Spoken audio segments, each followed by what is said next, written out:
If you want to buy property anonymously or cash out your millions in crypto without exposing your identity, there are still countries where you can do it.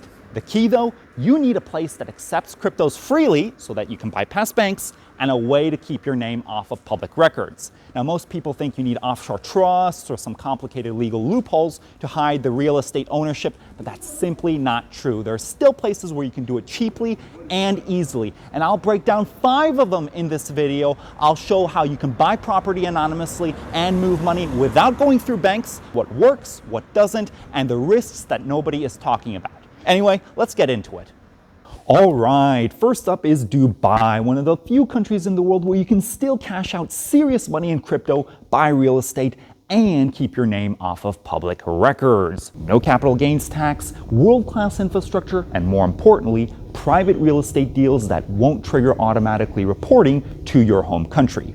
Now here's how it works. You want to buy the property through a UAE company and fund it with crypto. And this works because the UAE doesn't have a public registry for company shareholders, and real estate is not automatically reported under the common reporting standards. So your home jurisdiction doesn't get notified either, as long as you don't wire the money through your personal bank account. Now, as I previously mentioned, you want to bypass the banking system entirely with crypto, and Dubai makes this very, very easy. There are countless of OTC dealers that will convert it directly into fiat and send it to the seller. And this isn't just for property. Luxury cars, watches, even yachts, many businesses accept cryptocurrencies. And what's interesting is that even though Dubai implemented a 9% corporate tax about 2 years ago, as long as your rental income does not surpass $102,000, you're still tax exempt. So unless you're buying multiple properties, it's far better to structure it through a company for the anonymity and privacy. Now, of course, this works for cash buys only, because if you're going to take out a mortgage, the banks are obviously going to ask for a UBO disclosureship. Next up is Turkey. And if you're a crypto investor, this is one of the most underrated places to move your wealth right now. The Turkish government is practically begging for foreign capital due to their crappy currency, and because of that, they've made it ridiculously easy to buy real estate, even directly with crypto. Now, Turkey was recently removed from the FATF gray list zone, meaning that banking is much, much smoother right now, especially when sending and receiving money internationally. And you can actually move in as much money as you want tax-free because they have no foreign remittance tax. Though the most hassle-free way to do that would still be through cryptos. Turkey has one of the largest OTC markets in the entire world, and many real estate developers accept cryptos directly. No bank wires, no source of funds checks. Pretty much send the crypto and get the property. It's that simple. Now, here's how you can use Turkish real estate to completely build a new identity if you want to take it a step further. Turkey is known for its CBI program, citizenship-based investment, where if you buy a property for over 400,000 euros, you get a Turkish passport. Obviously, it's going to be in your own name, but here's a trick. Turkey actively encourages its new citizens to change their first name and last name to something Turkish. Now, if you've ever had 2 different passports with 2 different names, get ready to answer a lot of questions. But this Turkish CBI offers a plausible explanation that the others just don't, because they actively incentivize it. John becomes Can, Matthew becomes Metin, and so forth and so forth. So now with your second passport and second identity, all of a sudden you can get around many digital restrictions, such as crypto exchanges, offshore banking, or online service providers that limit accounts per identity. Third, and probably the most unique country on this list, is Northern Cyprus. This is the only place where you can buy property actually in your own name, get residency, and still stay anonymous. Why is that? Because the country is not internationally recognized. Your home country doesn't see that it exists, and the only country that Northern Cyprus shares financial information with is Turkey. So your place cannot request it for your information. Plus, it's extremely easy to buy real estate with crypto, cash, pretty much whatever. I mean, it is a funnel for Turkey into investments after all. So you're going to see a bunch of casinos, you'll see luxury car and yacht dealers accepting cryptos, and a lot of offshore money. The only downside that I see with the place is that, number one, it is extremely small, so unless you really enjoy the Cypriot culture, you're probably going to get bored there.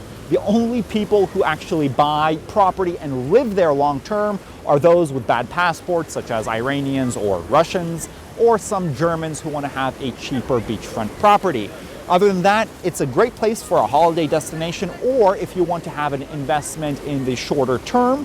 But beware that there are taxes when it comes to buying property. There are no taxes for the free zone company. The fourth on this list is Cambodia, a place where cash is still king. In fact, most real estate transactions happen in cash. Crypto is used as well in more developed areas. When it comes to banking restrictions like KYC or AML, they are quite minimal, making it the optimal place for people who want to buy property without excessive paperwork, without too much banking scrutiny. This is one of the easiest places to do that. Now, a keynote is that foreigners cannot own land directly, so you would have to set up a Cambodian nominee structure to get around these restrictions, where a local Cambodian would own that land on paper for you.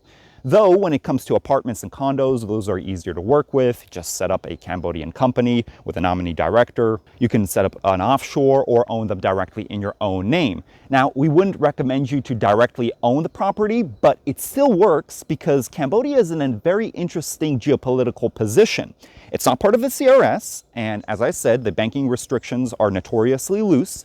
And it is firmly in the sphere of influence of China, meaning that it will most likely never adopt Western financial oversight in the near term. And if you believe in China's rising dominance on the world stage, especially with the BRICS, then this may actually be an interesting play for the long term. However, banking there operates very differently from what you're used to because it's all based on relationships. So if you have a great relationship with your account manager, then even large international transactions are going to run smoothly.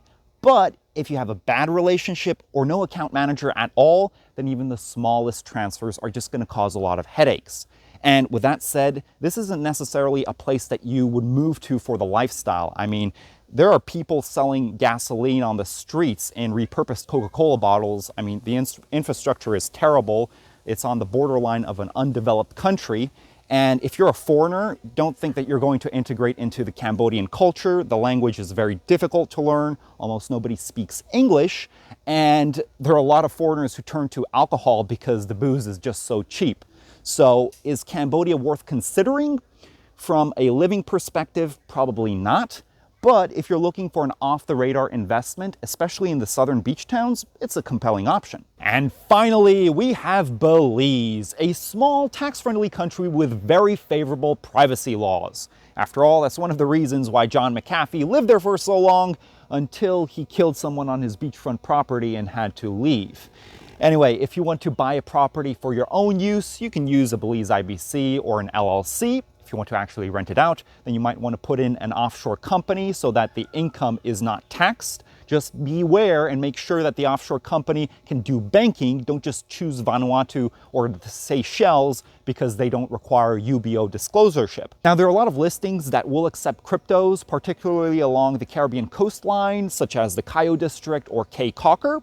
But as I've said in many videos, the banking is just a disaster over there, so keep that in mind. It's more of a lifestyle play because the weather is great all year long and people speak English, not too far from Canada or the US.